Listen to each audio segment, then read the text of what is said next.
जय सद्गुरू सगळ्यांना. कसे आहात सगळे?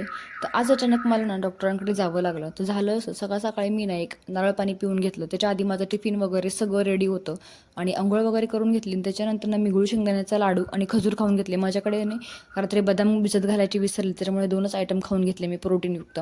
आणि त्याच्यानंतर मस्तपैकी दूध वगैरे पिलं आणि मला ना आज अजिबात म्हणजे अजिबात ऑफिसला जायची इच्छा नव्हती. म्हणजे का कोणास ठाऊक पण माझं मनच होत नव्हतं.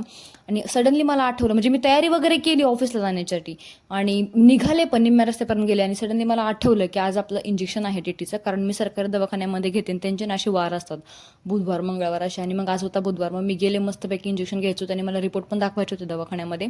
ते पण दाखवून आले सोनोग्राफीचे रिपोर्ट. मस्तपैकी येताना ना ऊसाचा रस पिला, मन तृप्त झालं ऊसाचा रस पिऊन. आणि हो, माझे रिपोर्ट वगैरे सगळे नॉर्मल आहेत, बाळ पण एकदम व्यवस्थित आहे, मस्त टकाटक. आणि मस्तपैकी तिथे रस पिऊन घेतो आम्ही दोघंसुद्धा. तर चला बाय, भेटूया पुढच्या ब्लॉगमध्ये. बघत राहा माझा ब्लॉग. थँक्यू.